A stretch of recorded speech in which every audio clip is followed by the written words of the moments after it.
വയനാട് ദുരന്തത്തിൽ സർവ്വവും നഷ്ടപ്പെട്ടവർക്കുള്ള പുനരധിവാസ പദ്ധതി എത്രയും പെട്ടെന്ന് നടപ്പാക്കാനുള്ള ആർജവം സംസ്ഥാന സർക്കാർ കാണിക്കണമെന്ന് കെ സുരേന്ദ്രൻ ആവശ്യപ്പെട്ടു.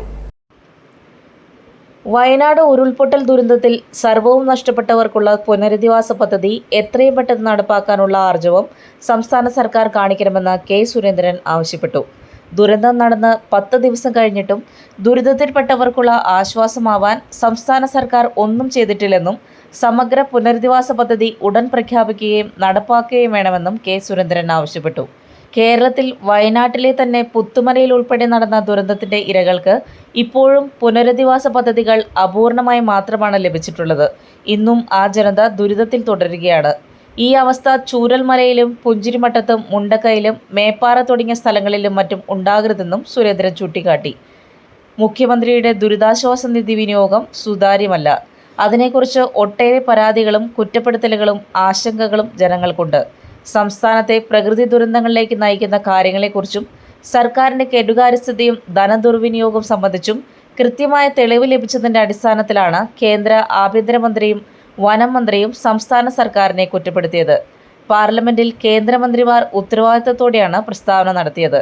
ഇതോടെ മുഖ്യമന്ത്രിയും സംസ്ഥാന സർക്കാരും പ്രതിസ്ഥാനത്തായി. എന്നാൽ അതിനെ തുടർന്ന് മുഖ്യമന്ത്രി പിണറായി വിജയൻ നടത്തിയ അഭിപ്രായം കൂടുതൽ പരിഹാസ്യമാകുകയായിരുന്നുവെന്നും BJP സംസ്ഥാന പ്രസിഡന്റ് പറഞ്ഞു.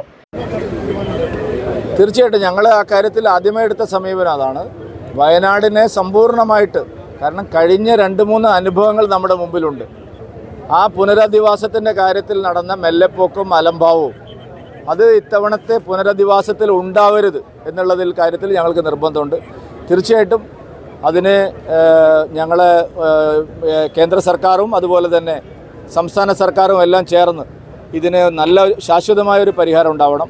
പൊളിറ്റിക്കൽ പാർട്ടി എന്നുള്ള നിലയിൽ ഞങ്ങളും കാര്യമായിട്ട് ഇക്കാര്യത്തിൽ ഞങ്ങളുടെ ഭാഗത്തു നിന്നുള്ള ഇടപെടലുണ്ടാവും.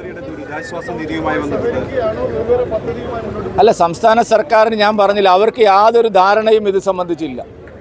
പുനരധിവാസത്തിൻ്റെ കാര്യത്തിൽ സമ്പൂർണ്ണമായിട്ട് അവർ ഇരുട്ടിൽ തപ്പുകയാണ്. താൽക്കാലികമായ ആളുകളെ എങ്ങോട്ട് മാറ്റുമോ എന്നുള്ളതിനെക്കുറിച്ച് പോലും ഒരു ധാരണയിലെത്തിയിട്ടില്ല. പിന്നീടാണല്ലോ സ്ഥിരം പുനരധിവാസത്തെക്കുറിച്ച്. ഇത് തന്നെയാണ് കഴിഞ്ഞ തവണയും സംഭവിച്ചത്. അതുകൊണ്ട് ഈ ഉപസമിതി കാര്യക്ഷമമല്ല. മന്ത്രിസഭാ ഉപസമിതി അവർ ചെയ്യേണ്ട ജോലിയല്ല ചെയ്യുന്നത്. അവർ 4 പേരും രാവിലെ എഴുന്നേറ്റ് പിന്നെ ചൂരൽമലയിലേക്കും മുണ്ടക്കയിലേക്കും ഓടുകയാണ് ചെയ്യുന്നത്.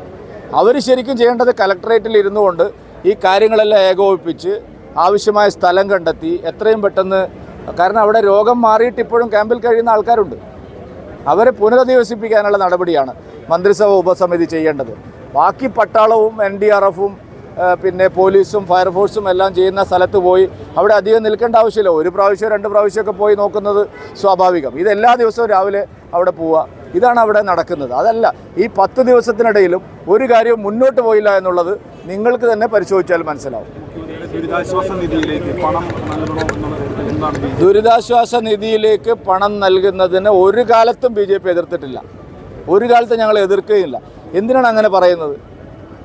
ദുരിതാശ്വാസ നിധിയിലേക്ക് പണം അധികം ലഭിക്കാത്തത് മറ്റുള്ളവരുടെ കുറ്റം കൊണ്ടല്ല, സർക്കാരിൻ്റെ കുറ്റം കൊണ്ടാണ്.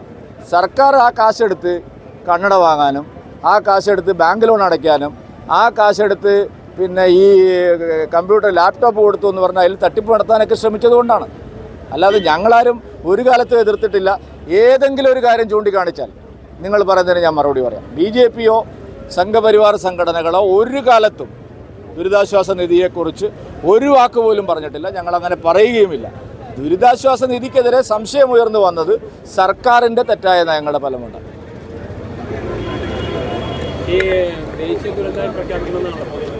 ദേശീയ ദുരന്തമായി പ്രഖ്യാപിക്കാൻ കഴിയില്ല എന്ന് നമ്മുടെ മുല്ലപ്പള്ളി രാമേന്ദ്രൻ തന്നെയാണ് 2013 പാർലമെൻറ്റിൽ വ്യക്തമാക്കിയത്.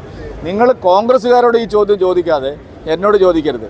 കാരണം ദേശീയ ദുരന്തമായിട്ട് നമ്മളിപ്പോൾ കോവിഡ് വന്നപ്പോൾ ദേശീയ ദുരന്തമായി പ്രഖ്യാപിച്ചിട്ടില്ല.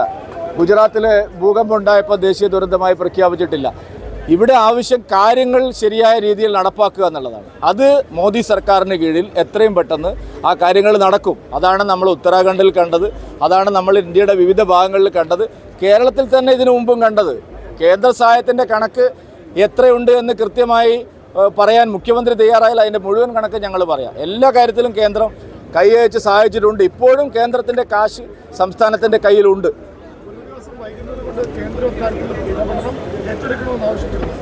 അല്ല, അങ്ങനെ ഇപ്പോൾ പറയാൻ സാധിക്കില്ല. കാരണം സംസ്ഥാന ഗവൺമെൻറ് ഒരു പ്ലാൻ പറയട്ടെ, അപ്പോൾ നമുക്ക് ബാക്കി കാര്യങ്ങൾ പിന്നീട് ചർച്ച ചെയ്യാം.